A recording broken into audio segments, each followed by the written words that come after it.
video, I'm going to be sharing with you some smaller tweaks and changes, some actual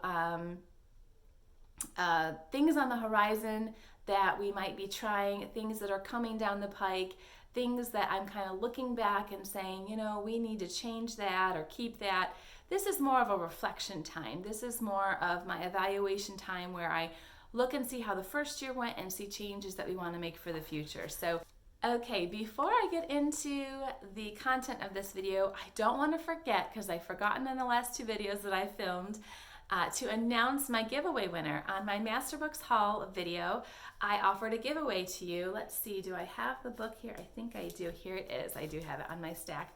I am offering this book up for giveaway because I ordered one too many, and it's a really fun little book with lots of bright pictures in it that helps your children understand the flood of Noah, answers some of the common questions that kids have about that, and does so from a biblical worldview. So this is a gift from Masterbooks that I am giving to one of you, and that lucky winner, I wrote her name down, Amanda DeLeo. DeLio. So congratulations, Amanda. Please send me an email at my AnyDayBlessings Gmail account, and I will get this in the mail to you. You have, oh, you know what? Let's give you a full week because it's Christmas. How about, let's see, next Wednesday the 30th. How about that? Next Wednesday the 30th. And if I don't hear from you, I'll have to pick another winner, but I hope it doesn't come to that. Okay, so then I want to offer up another giveaway before I start this video, because part of what I'm doing right now, part of what this video is going to include, is the fact that I actually go through my bookshelves again and say, okay, I planned to use that first semester and didn't. I'm getting it out of here. So I am cleaning my shelves, which you know what that means. When I clean my shelves, I give stuff away. Now, it's not going to be in a major purge video like I've done before where I give away like 10 or more books in one video. I'm going to offer these up over the next few videos that I post, as long as I remember to put it in the video, and offer these as giveaways to you all. So in today's video, I'm offering up a critical thinking workbook from Evan Moore. If you have a third grader, either a rising third grader or a third grader, a student who's just completed third grade, this could be a fun way to keep skills fresh over the summertime, and just do a couple pages a day and call it done. So if one of you would like to win that, please just make sure you are subscribed to this channel, like this video, and let me know down below what you do over the summer to keep skills fresh. Do you do a book like this? Do you just read to your kids and have them read to you and get out some math flashcards? What is it that you do to keep skills fresh over the summer if you take a summer break? I realize some of you don't. So if you don't, you can just put that down below as well. But that is the giveaway for this video, and I look forward to picking a winner. Let's see, I'm gonna pick a winner when we go back to school, January 4th. So I'm gonna leave this open a long time because I know that it's the holidays and people may not be coming here to YouTube to watch homeschool videos. So we'll leave this giveaway open till January 4th, okay? All right, now let's hop into why you're here. Let's hear about our homeschool semester wrap up. So I wanna share just in kind of some bullet point, in bullet point fashion, some things that went on, or some things were changing, some things I observed about our fourth grade plan and my fourth grader. So you guys, I threw away curriculum. I did. I threw it out so I wasn't tempted to try and make it work for a third time. I love this curriculum. I wanted it to work so badly. It started off working wonderfully. I sang its praises to you all. I told you how thankful I was for it. Loved it, loved it, loved it. And then it took a nosedive. And I thought, oh, it's just the end of the year. This was last year. And then we brought it back for fourth grade, and it just never took off. It was grounded, never took flight. So I have thrown away IEW, all things fun and fascinating. So I am not tempted to try and make it work again, because for 2 years we have been working through this, and we had some success and then some failure, and then some success and then some failure. And my son told me, Mom, I really like the way that my distance learning teacher is teaching me how to write. It makes sense to me. I can follow it. Can we just do that? And I was like, you know what, buddy? We sure can. I'm not going to try and stay away from traditional textbook learning writing style anymore, because I'm trying to give you something rich and beautiful and new and different. If it works, it works. I don't care if it comes out of a textbook and it's traditional method anymore, because it's what he wants. And I've come to that place as a homeschool mom where I have to learn that chasing the fanciful and the beautiful and the new and all of that only makes sense if it works for my kid, and it helps him grow and learn and complete the skills that I'm trying to teach him. So no more of that. I wish it worked. I'm going to try it with my daughter, but I'm going to try the Bible Heroes course with her when she gets to the right age. For the rest of the year, language arts is all BJU Press except for reading. We do our own thing for reading, but spelling, grammar, and composition will all be BJU Press for the rest of 4th grade. At least as I say right now. We are also going to bring in some critical thinking company things. Editor-in-Chief has a neat little review passage, very similar to Fix It Grammar from IEW, by the way, but they don't have to write out the passage. They're just correcting the grammar mistakes. So we're going to bring that in along with BJU Press, probably just for something as a little more review. I don't think BJU Press has enough like punctuation, capitalization, review, and all of that. They're really strong in parts of speech and things like that, but some of the other mechanical stuff of language arts I'm finding lacking. So I'm going to bring in that editor-in-chief notebook just as like a warm-up or review every so often. And I just found today online an app that I'm looking into. So if you have used the Writing Detective, the Reading Detective, or what was the other one? Language Mechanic. Language Mechanic I don't think was an app. I think that was only a book. But those are all 3 programs from Critical Thinking Company. So those are just things I'm considering using, maybe even not bringing them in this year, maybe for next year.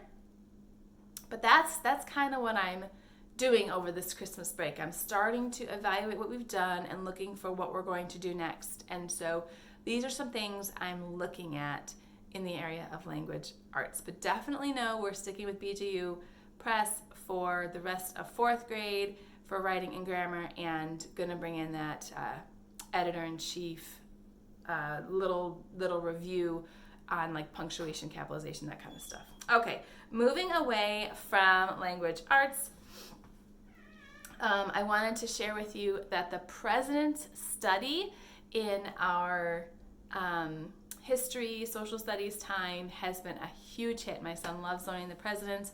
He's memorized them all. I got him the President's Scrapbook from Master Books. That's been a huge hit. He's loved that. That's going well. Let's see. I showed my son the new reading series that we're planning to start.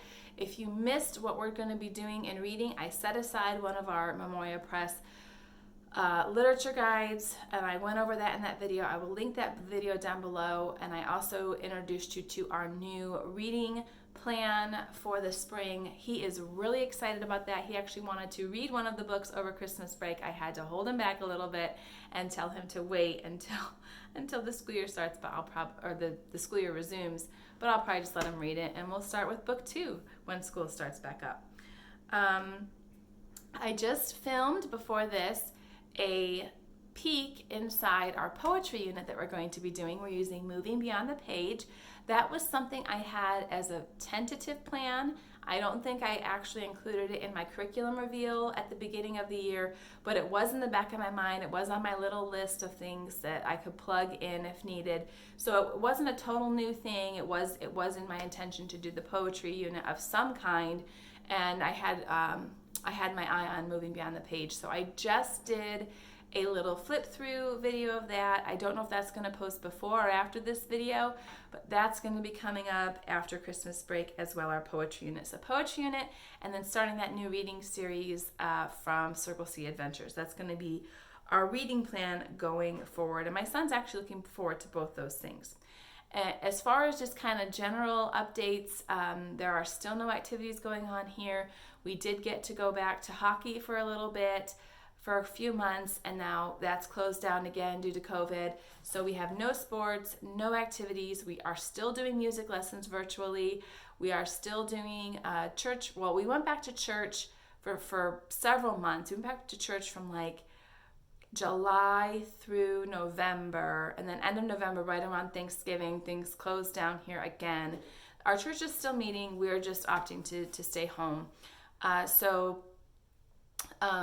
No church, no story time, no sports, nothing. So we're kind of back to stay at home here where we are. We hit a spike in our area and we're just at home. So that definitely affects our school day as well and everything, because all those other things are no longer happening.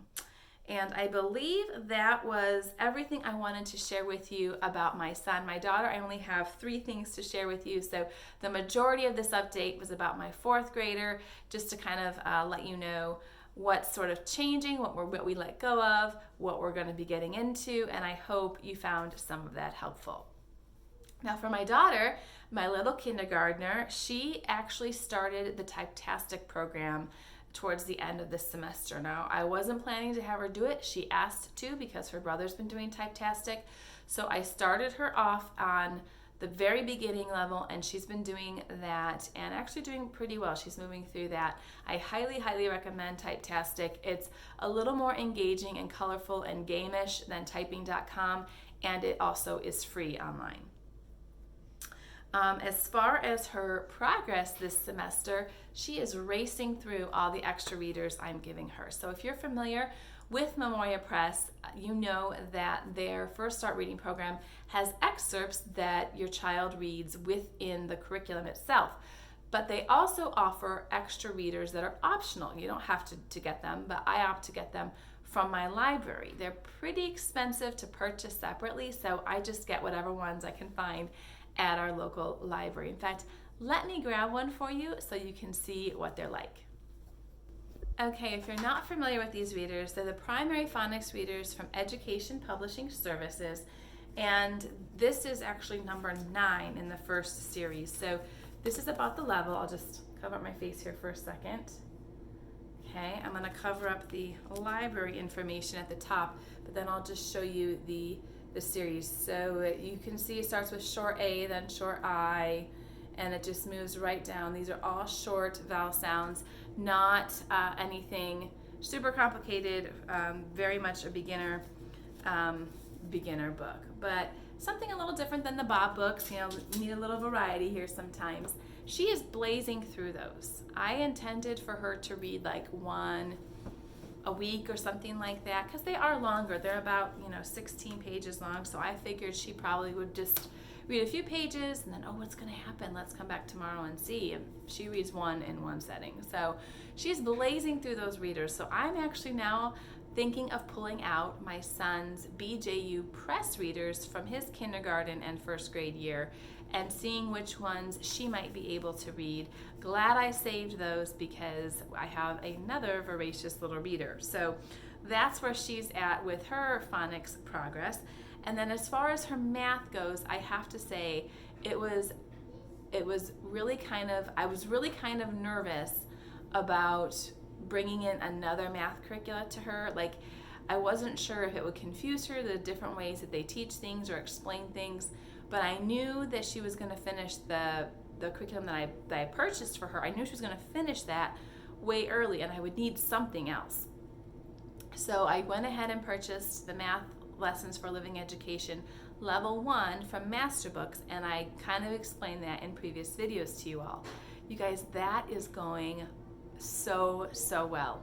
I do about 3 or 4 weeks of the Singapore lessons with her, and then I bring in the math lessons for living education, then do a few more weeks of Singapore, and then do a little bit of math lessons for living education. It's been a nice little pattern. She loves the stories, she loves her piggy math, and the two actually go together very well. They don't conflict with each other at all.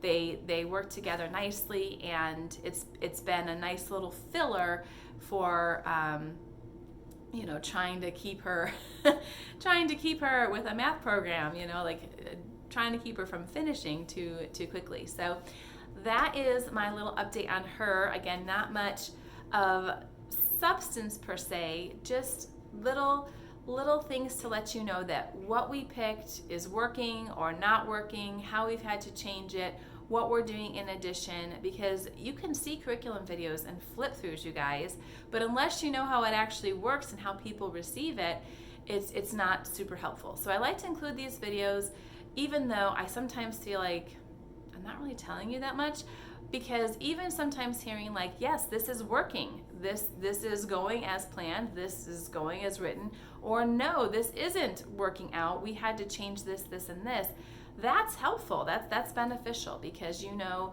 going into it now that you might need to watch out for these things, or you might need to have some extra stuff on this topic or that. So I hope you find it helpful. Please let me know down below if you have used any of the things that I mentioned in this video, what tips and tricks you might have. I know I read every comment and try to respond in a timely manner, and I'm sure that other people head down to those comments to see what other mamas might say as well. So I would love to hear what you have to say about any of these programs. All right, I'm gonna wrap this up, and hopefully you all, if this is before Christmas, hopefully you all have a very merry and healthy Christmas. If this is after the holiday, I hope that you have a happy new year, and that you start off the new year with much joy and thankfulness, because we truly do have so much to be thankful for. Take care, everyone. I'll see you in the next video.